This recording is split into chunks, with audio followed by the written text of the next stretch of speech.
The Young and the Restless spoilers, Tuesday full episodes, the 24th of March 2026. Please like, share, and subscribe to my channel. The heavy oak doors of the Genoa City Courthouse felt like the gates of purgatory. Inside, Mariah Copeland was fighting for her life, or at least the next 15 years of it. Daniel Romalotti, Jr., stood in the shadowed corridor, the marble floor, cold beneath his boots, his jaw clenched so tight his teeth ached. The district attorney was circling Mariah like a shark, smelling blood in the water, painting her as a mastermind rather than a victim of a corporate setup. She needed a miracle. She needed exonerating evidence, and Daniel was the only one who had finally figured out exactly where it was buried. But retrieving it came with a terrifying price. Daniel pressed his shoulder against the cool plaster of the wall, closing his eyes as a phantom spike of white-hot agony shot down his lower spine. It was the old injury. The shattered lumbar vertebrae from a devastating crash years ago that had never quite healed right. For the past 6 months, he had been meticulously following a grueling physical therapy regimen, preparing his body for a highly specialized, time-sensitive spinal reconstruction surgery scheduled for tomorrow morning in Zurich. His specialist, Dr. Erich Thorn, had been explicitly clear his spine was a delicate house of cards. One wrong move, one excessive physical strain, and the nerve damage would become completely irreversible. The window for this miraculous, life-changing procedure was closing in mere hours. To save Mariah, Daniel would have to drive up to the treacherous, ice-slicked ruins of the condemned Abbott hunting cabin where the real embezzler had stashed the encrypted hard drive. He would have to dig through frozen debris, lift shattered timber, and push his fragile body far past its absolute breaking point. If he did this, the house of cards would collapse. The dream of running again, of living without the constant dull roar of pain, would vanish forever. He looked through the small glass window of the courtroom door. He saw Mariah looking so small, so utterly defeated at the defense table. Then he thought of Tessa Porter. Sweet, fiercely loyal Tessa, whose heart was breaking for her estranged wife, even as she had begun to seek solace and a new beginning in Daniel's arms. Daniel pushed himself off the wall, ignoring the warning twinge in his back. The decision was already made. Later that evening, the air in Daniel's penthouse was thick with an unspoken tension. Tessa stood by the sprawling floor-to-ceiling windows overlooking the glittering skyline of Genoa City, but her focus was entirely on the man sitting rigidly on the leather sofa. The budding romance between them had been a slow, delicate unfolding, a fragile blossom pushing through the frost of her shattered marriage to Mariah. Tessa had found a safe harbor in Daniel, a quiet strength that grounded her in the midst of her personal chaos. But tonight, that strength was visibly fracturing. "Daniel, you're so pale," Tessa said softly, crossing the room. Her boots made no sound on the plush rug.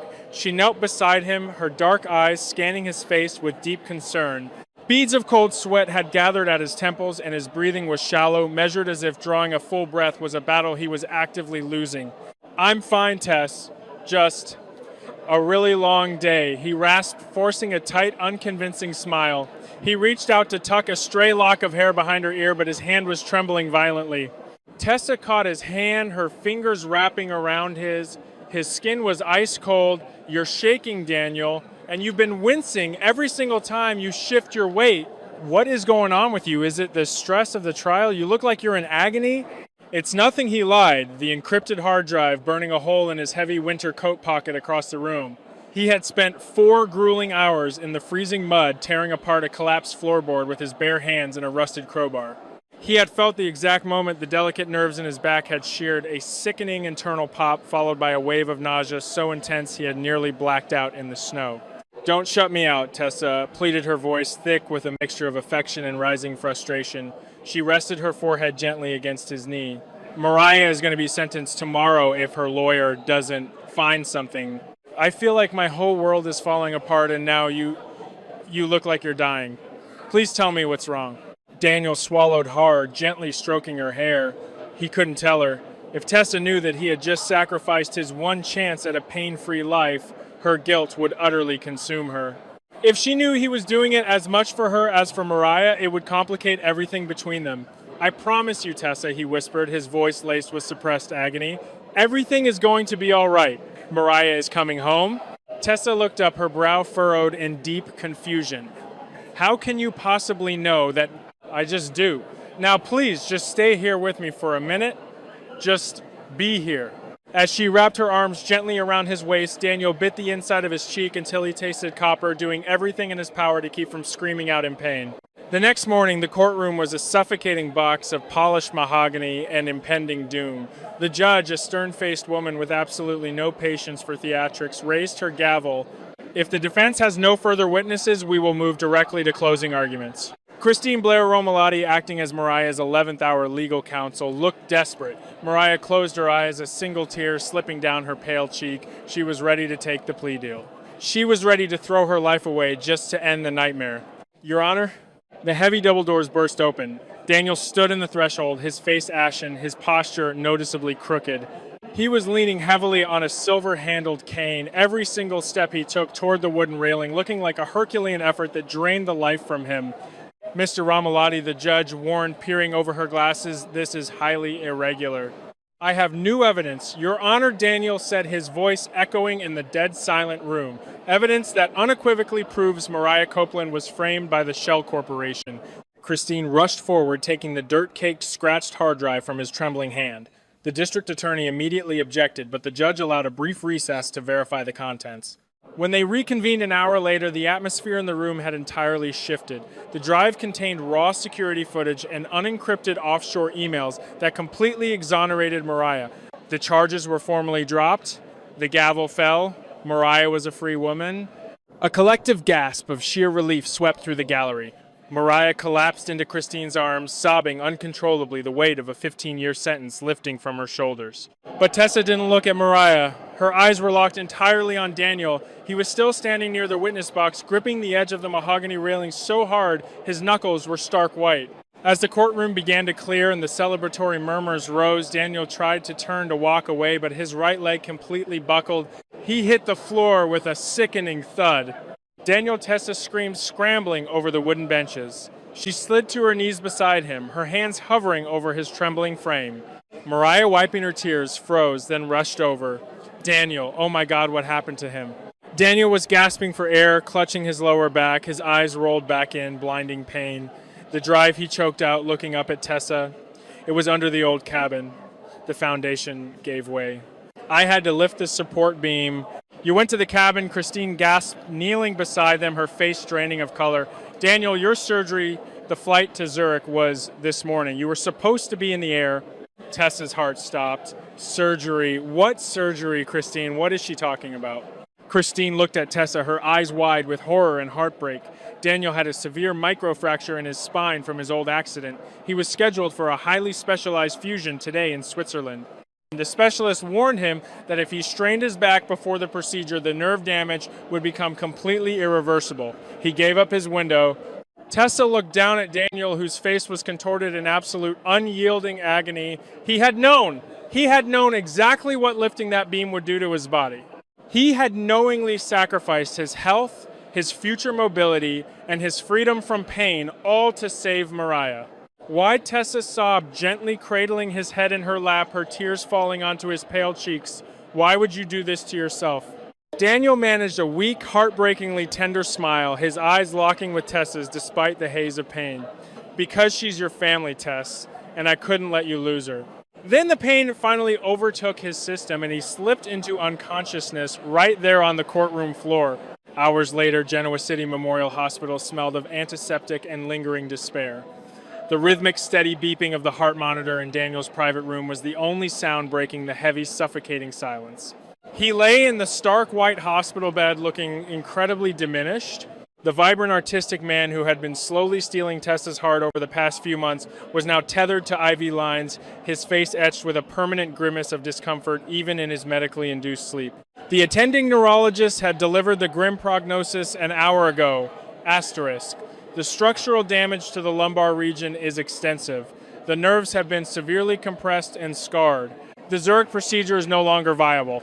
Daniel will suffer from chronic pain, profound fatigue, and limited mobility for the rest of his life. We can manage the symptoms with medication and therapy, but there is no cure. The damage is permanent. Asterisk. Tessa sat in the uncomfortable vinyl chair beside his bed, her hand resting gently over his. Her mind was a chaotic, swirling storm of guilt, awe, and an overwhelming, terrifying love. She had spent the last few months torn between the lingering ghosts of her marriage to Mariah and the gentle, steady presence of Daniel. But this monumental act of selflessness had shattered every emotional defense she had left. He shifted in his sleep, a low, guttural groan escaping his lips, his brow furrowed in deep pain. Tessa immediately stood, grabbing a cool washcloth from the plastic basin and gently dabbing his forehead. "I'm here," she whispered, her voice thick with unshed tears. "I'm right here, Daniel." His eyes fluttered open, glassy and unfocused at first before finally settling on her face. "Tess, don't try to move," she instructed softly, her hand trembling as she stroked his cheek. "You're safe." "Maria." "She's free. She's completely cleared. Because of you." Tessa's voice broke a sob escaping her throat. "You idiot. You beautiful, reckless idiot. Why didn't you tell me? I would never have let you do it. I would have stopped you." "That's exactly why I didn't tell you," he rasped, offering a weak, lopsided smile that didn't quite reach his pain-filled eyes. "I've lived with pain before, Tessa. I can live with it again. But I couldn't live with watching you destroy yourself over Mariah going to prison. I couldn't let you carry that grief." Tessa closed her eyes, a tear finally escaping and tracing a hot path down her cheek. The sheer magnitude of his sacrifice settled over her like a heavy, suffocating blanket. He was going to suffer every single day for the rest of his life, and he had done it willingly just to spare her heart from breaking. Stepping out of Daniel's room to get a cup of coffee, Tessa found the hospital corridor cold, the fluorescent lights buzzing with an irritating hum. She paused when she saw Mariah standing by the nurse's station holding a bouquet of wilted sunflowers, Tessa's absolute favorite. Mariah looked like a ghost of her former self.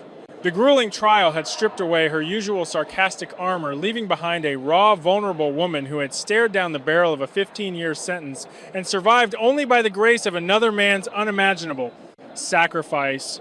Tessa Mariah breathed, taking a tentative step forward. "How is he?" "He's in absolute agony," Mariah Tessa said, her tone devoid of malice but heavy with a bone-deep exhaustion. "The doctors say the damage is permanent. He's going to need a cane to walk. He's going to be on heavy pain management for the rest of his life." He lost his chance at a full recovery. Mariah flinched violently as if she had been physically struck. She looked down at the linoleum floor, her shoulders shaking with quiet sobs. "I didn't know."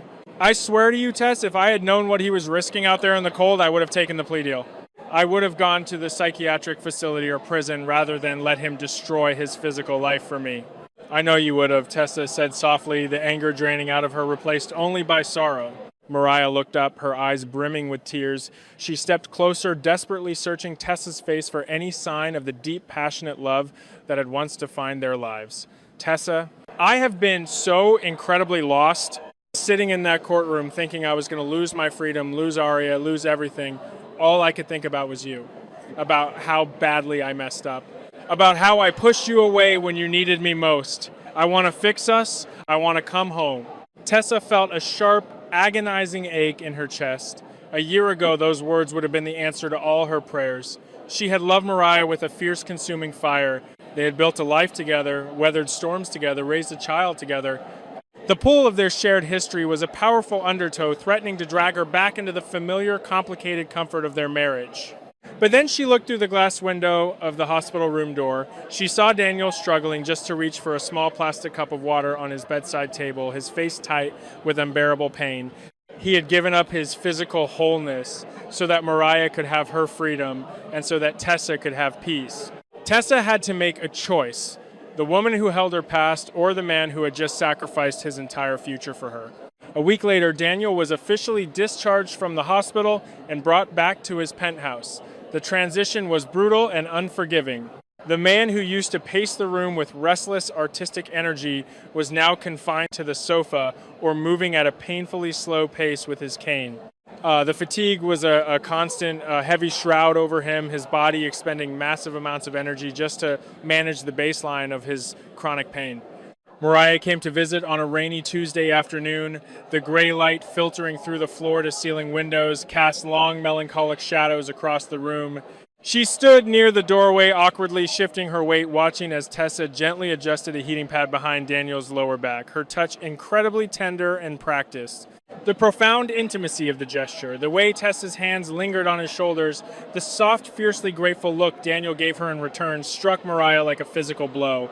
She realized, with a sudden crushing clarity, the true value of what she had lost and the monumental nature of what Daniel had given. "Hey, Mariah," Daniel said, noticing her in the doorway. His voice was raspy but genuinely warm. "Come on in. You don't have to hover by the door." Mariah walked over slowly, her eyes locked on the silver-handled cane leaning against the coffee table. "I don't know how to look at you, Daniel. I don't know how to ever repay you for this." "You gave up your life for mine." "I didn't give up my life," Daniel corrected, gently shifting his weight and suppressing a wince. "I just changed the trajectory, and you don't owe me anything, Mariah. I did what I had to do." Mariah swallowed hard the endless gnawing remorse eating at her soul. "You are a better man than I ever realized. I will spend the rest of my life being grateful to you. I will never forget what you did." Mariah then turned her gaze to Tessa. The air between the two women crackled with years of unresolved history and deep affection. "Tessa, I meant what I said at the hospital. I love you." "I will always love you?" Tessa took a deep, shuddering breath, her heart aching for the woman she had once called her wife. But her hand naturally found its way to Daniel's shoulder, her fingers intertwining with his. "I love you too, Mariah," Tessa said, her voice steady but laced with profound sadness. "You will always be a part of my soul, but my place is here now." Mariah's breath hitched. A single tear fell, but she nodded slowly, bravely, accepting the reality of the situation. She had been saved from a prison cell, but the ultimate cost of her salvation was the final severing of her marriage. "I understand," Mariah whispered, her voice breaking. "Take care of him, Tess. He deserves it." "I will," Tessa promised. As Mariah quietly let herself out of the penthouse, the heavy door clicking shut behind her, a new profound silence settled over the room. It wasn't the anxious tension of the past weeks, but a heavy, complex quiet. Tessa sat down next to Daniel, resting her head gently against his shoulder. He winced slightly at the shift in weight, but quickly masked it, wrapping his arms securely around her. "You didn't have to stay," Daniel murmured, staring out at the rain-slicked windows. "I don't want you here out of obligation, Tessa, or guilt. I'm going to be a lot of work. My life is going to be complicated now." Tessa tilted her head up, meeting his eyes with unwavering certainty. "I'm not here out of guilt, Daniel. I'm here because there is nowhere else in the world I would rather be. We're going to figure this out, together." Daniel pulled her closer, the physical pain in his spine momentarily eclipsed by the warmth of her presence. The dynamic between the three of them had irrevocably shifted. The sacrifice had bound them all together in a complex web of gratitude, lingering heartbreak, and newfound devotion. The future was completely unwritten, fraught with the daily challenges of Daniel's permanent disability and the lingering shadows of Mariah's enduring love, setting the stage for a deeply complicated, unpredictable journey ahead in Genoa City. Chelsea Lawson stood in the dimly lit corner of the Genoa City Athletic Club's dining room, her eyes locked on the glowing screen of the tablet left carelessly on the mahogany table.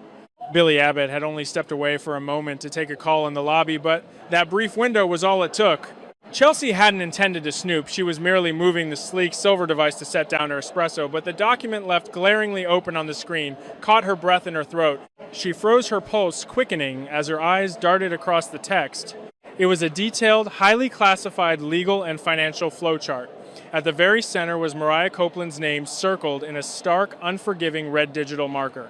Branching out from Mariah's current highly volatile legal situation were sharp arrows pointing directly to Chancellor Industries' stock vulnerabilities, board member panic scenarios, and a meticulously timed strategic takeover timeline. Billy was tracking the exact dates of Mariah's upcoming probation hearings, correlating them with a planned media blitz designed to destabilize the entire corporate structure of Chancellor. Chelsea's stomach churned violently. Mariah was facing devastating criminal charges, staring down the barrel of a 15-year prison sentence or a mandatory stint in a high-security psychiatric facility. It was a tragedy that had all of Genoa City holding its breath, praying for a merciful outcome for Sharon's daughter, and here was Billy coldly calculating the exact dollar value of that tragedy. "Everything all right?" Chelsea jumped her hand instinctively, pulling back from the table as if the tablet had burned her. Billy slid into the plush leather booth across from her, offering his trademark easygoing smile, the one that perfectly masked the relentless spinning gears of his ambition. "Fine," Chelsea managed to choke out, carefully schooling her features into a mask of mild, unbothered curiosity. "Just couldn't help but notice the heavy reading material. Since when are you so deeply invested in criminal law? Billy glanced at the tablet, his smile faltering for a fraction of a second before he smoothly reached over and hit the lock button, plunging the screen into darkness. Oh, that. It's just background research. You know how it is in this town, Chelsea. The families are intertwined. Sharon is going through absolute hell right now with Mariah's legal troubles. I'm just trying to understand the landscape, see if there's any way I can offer support to the family through the Abbott Communications platform. It's about being a good neighbor. Chelsea stared at him, the lie hanging thick and heavy in the air between them, suffocating the space. Support, she repeated the word, tasting like ash on her tongue. Right. Because tracking Chancellor's daily stock fluctuations alongside Mariah's court dates screams good neighbor. It's context, Chelsea. Billy deflected his tone, dipping into a soothing, patronizing register that made her jaw clench tight enough to ache. If Mariah goes down, it impacts Devin. If it impacts Devin, it impacts the Winters family, and by extension, it impacts Chancellor. I have to know what's coming down the pipeline. But Chelsea wasn't buying a single syllable of it. She had spent too many years running cons herself, surviving on the streets, and in the high-stakes world of fashion, not to recognize the predatory glint in a hustler's eye. Billy wasn't looking to support anyone, he was looking for an angle. He was looking for blood. Billy watched Chelsea walk away, his jaw tight and his eyes narrowed. He knew she was sharp, perhaps too sharp for her own good, but he couldn't afford her interference right now. The plan was too complex, the stakes astronomically high. For months, the ghost of Chancellor Industries had haunted his every waking moment. It was his legacy, slipping through his fingers, currently caught in a chaotic, high-stakes tug-of-war with the ruthless Victor Newman. Victor had been circling Chancellor like a vulture over the desert, waiting for the perfect moment to strike and consolidate his absolute power over Genoa City's corporate landscape. Billy knew that if he played a straight traditional game of boardrooms and stock acquisitions, Victor would crush him without a second thought. He needed a Trojan horse. He needed chaos. Mariah Copeland's unprecedented legal disaster was the perfect storm. Her close familial ties to Devin Hamilton meant that her mental instability and impending criminal trial were directly affecting the leadership focus at Chancellor Winters. If Billy could manipulate the narrative, if he could use his vast media assets to anonymously amplify the crisis just enough to cause a widespread panic among the institutional shareholders, he could trigger a sudden, catastrophic devaluation of the company. He had offshore shell companies lined up heavily, funded and ready to buy the dip, aggressively acquiring voting shares before Victor even realized what was happening. It wasn't personal, Billy told himself. It was strictly business. He chanted this mantra every night as he stared at the ceiling.